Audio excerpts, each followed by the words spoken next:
മലപ്പുറം നഗരസഭാ ഭരണസമിതിയും ആരോഗ്യ വിഭാഗവും ഉടക്കിൽ തന്നെ. സപ്ലിമെന്ററി അജണ്ട മുൻകൂട്ടി നൽകിയില്ലെന്നാരോപിച്ച് പ്രതിപക്ഷം ഇറങ്ങിപ്പോയി. വലിയ ഇടവേളയ്ക്ക് ശേഷം കൂടിയ മലപ്പുറം നഗരസഭാ കൗൺസിലിൽ നാടകീയ രംഗങ്ങൾ.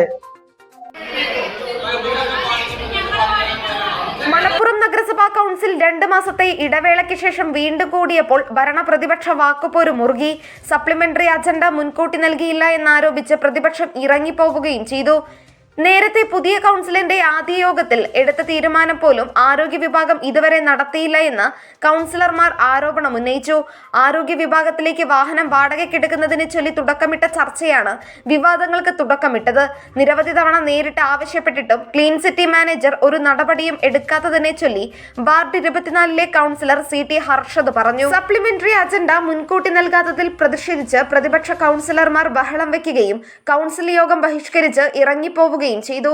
മലപ്പുറം നഗര സൗന്ദര്യവൽക്കരണത്തിന്റെ ഭാഗമായി മച്ചിങ്ങൽ ബൈപ്പാസിലെ റൗണ്ട് അബൌട്ട് ഒരുക്കാമെന്ന മലപ്പുറത്തെ പ്രമുഖ ഹൈപ്പർ ഫാർമസിയായ മെഡിമോസ് ഹൈപ്പർ ഫാർമസിയുടെ അപേക്ഷ കൗൺസിൽ യോഗം ചർച്ച ചെയ്തു.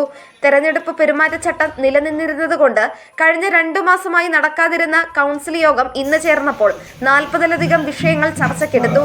കുടിവെള്ള വിതരണം, സാമൂഹിക പെൻഷനുകൾ, വീട് നിർമ്മാണം തുടങ്ങി കിഴക്കേത്തല ജംഗ്ഷൻ ഷിഹാബ് തങ്ങൾ സ്ക്വയർ എന്ന് നാമകരണം ചെയ്യാനുള്ള ശുപാർശയും കൗൺസിൽ ചർച്ച ചെയ്തു. Nandana Babu, SS news, Malappuram.